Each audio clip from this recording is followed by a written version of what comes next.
તો લાંબા વિરામ બાદ અમદાવાદમાં ધોધમાર વરસાદ જોવા મળ્યો, જ્યાં એસજી હાઈવે ઇસ્કોન સરખેજ વિસ્તારની અંદર વરસાદ વરસ્યો અને ગોતા ચાંદલોડિયા અકબારનગર વિસ્તારમાં પણ વરસાદી માહોલ જામ્યો છે।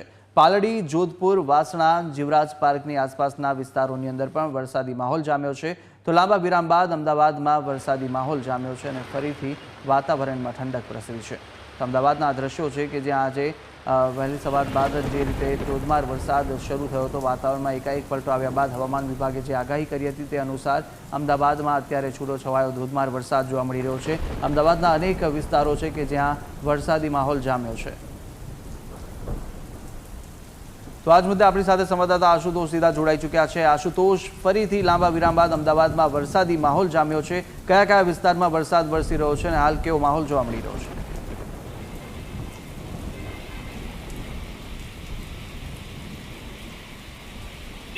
વાત કરવામાં આવે તો મેઘરાજાએ અમદાવાદમાં ફરીવાર બેટિંગ જે છે તે શરૂ કરી છે। વચ્ચે વરસાદના હપ્તા લોકો બપોરાથી ત્રાહિમામ પોકારી ઉઠ્યા હતા, પરંતુ સાયક્લોનિક સર્ક્યુલેશનની અસર હવે રાજ્યમાં જોવા મળી રહી છે અને તેના સીધી અસર જે છે તે અમદાવાદમાં જોવા મળી રહી છે। અમદાવાદમાં છેલ્લા અડધો કલાકથી વરસાદ જે છે તે શરૂ થયો છે। જોઈ શકાય છે કે હવા જે વરસાદ જે છે તે વીજળીના કડાકાઓ સાથે જે છે તે વરસી રહ્યો છે। પાલડી, વાસણા, સમગ્ર આશ્રમ રોડ ઉપરાંત નવરંગપુરા અને એલિઝબ્રિજ સહિતના વિસ્તારોમાં વરસાદ જે છે તે હાલમાં વરસી રહ્યો છે અને ભારેથી અતિ ભારે વરસાદ જે છે તે વરસવાનું અનુમાન જે છે તે હવામાન વિભાગ દ્વારા કરવામાં આવ્યું છે।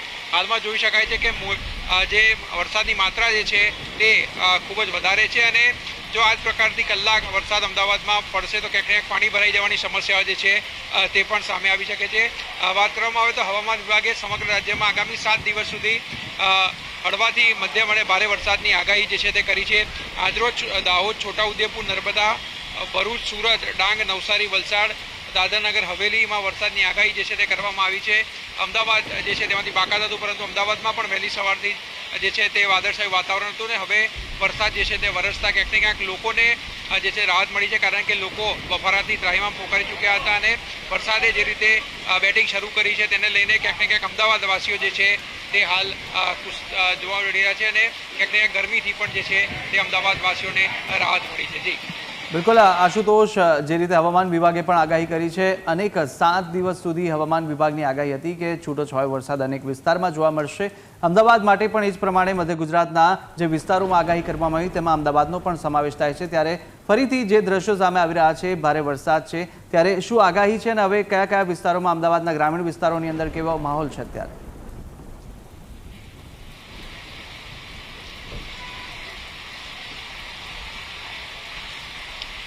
જી, દ્રશ્ય આપણે બતાવું છું અમદાવાદના પાલડી વિસ્તારના કે જ્યાં પણ જે છે તે વરસાદ જોરથી વરસી રહ્યો છે અને હવામાન વિભાગની પણ આગાહી છે કે આગામી 7 દિવસ સુધી આ રીતે હવામાન જે છે તે સમગ્ર રાજ્યમાં રહેવાનું છે, કારણ કે સાયક્લોન સર્ક્યુલેશનની અસર જે છે તે રાજ્યભરમાં જોવા મળી રહી છે। સમગ્ર કહી શકાય કે દક્ષિણ ગુજરાત છે, સૌરાષ્ટ્રમાં જે છે અમુક ભાગો, ખાસ કરીને ઉત્તર ગુજરાત જે છે તે અત્યાર સુધી વરસાદથી બાકાત હતો। જે વરસાદ ટોટલ વરસ્યો હતો તેમાંથી એ અત્યાર સુધીમાં જે વરસાદ વરસવો જોઈએ તેની સંખ્યામાં ખૂબ જ જૂજ માત્રામાં વરસાદ વરસ્યો હતો, એટલે જે ઓછો વરસાદ વરસ્યો હતો, પરંતુ હવે ઉત્તર ગુજરાત, બનાસકાંઠા છે, સાબરકાંઠા છે, ત્યાં પણ વરસાદની આગાહી કરવામાં આવી છે। એટલે ક્યાંક ને ક્યાંક ત્યાં પણ વરસાદ જે છે વરસશે અને ખેડૂતોમાં એટલે ખુશી જોવા મળશે, કારણ કે જે વરસાદ વરસવો જોઈએ તેટલો સિઝનનો વરસાદ જે છે અત્યાર સુધી વરસ્યો નહોતો, પરંતુ હવેથી જે છે સાયક્લોનની અસરના કારણે વરસાદ જે છે તે ત્યાં જોવા મળી શકે છે। ખાસ કરીને દક્ષિણ ગુજરાતમાં અત્યાર સુધીમાં સૌથી વધુ વરસાદ વરસી ચૂક્યો છે અને હજુ પણ ત્યાં ભારેથી અતિ ભારે વરસાદની આગાહી જે છે તે હવામાન વિભાગ દ્વારા કરવામાં આવી છે। યલો એલર્ટ જે છે તે દક્ષિણ ગુજરાતમાં આપવામાં આવ્યું છે। અમદાવાદમાં પણ વરસાદ જે છે તે હળવાથી મધ્યમ વરસાદની આગાહી જે છે તે કરવામાં આવી હતી અને તે જ રીતે વરસાદ જે છે તે વરસી રહ્યો છે। ખાસ કરીને આગામી 27 તારીખ સુધી હવામાન વિભાગે વિવિધ વિસ્તારોમાં એલર્ટ જે છે તે જાહેર કર્યું છે। આજની વાત કરવામાં આવે તો આજરોજ દાહોદ છે, છોટાઉદેપુર છે, નર્મદા, સુરત, તાપી, ડાંગ, નવસારી, વલસાડમાં જે છે તે આગાહી કરવામાં આવી છે। આવતીકાલે ફક્ત ભરૂચ અને નર્મદા અને વલસાડમાં આગાહી જે છે તે કરવામાં આવી છે। એટલે આગામી 7 દિવસમાં વિવિધ જિલ્લાઓમાં વરસાદ જે છે વરસશે, પરંતુ સમગ્ર રાજ્યમાં સાર્વત્રિક વરસાદ જે છે તે આગામી 7 દિવસમાં વરસશે અને ક્યાંક ને ક્યાંક જે વિસ્તારો અત્યાર સુધી વરસાદથી બાકાત રહ્યા, જ્યાં ઓછો વરસાદ વરસ્યો હતો, તે પણ વરસાદ જે છે તે આગામી 7 દિવસમાં વરસશે અને ક્યાંક ને ક્યાંક ખેડૂતોમાં ખુશાલી જોવા મળશે, કારણ કે ચોમાસું પાક જે છે તે કરવામાં આવ્યો છે અને વરસાદ ન વરસતા ક્યાંક ને ક્યાંક પાકની નુકસાનીનો પણ જે છે ખેડૂતોને ડર લાગતો હતો, ત્યારે હવે ત્યાં પણ વરસાદ વરસતા ક્યાંક ને ક્યાંક ખેડૂતોને રાહત થશે અને અમદાવાદમાં પણ જે રીતે વરસાદ છેલ્લા અડધો કલાકથી વરસી રહ્યો છે, તેના કારણે વાતાવરણમાં ઠંડક પ્રસરી છે અને હવાની ગતિ જે છે તે પણ લગભગ 5 થી 10 કિલોમીટર પ્રતિ કલાકની જોવા મળી રહી છે અને ઠંડક જે છે તે હાલ અમદાવાદ શહેરમાં પ્રસરી છે.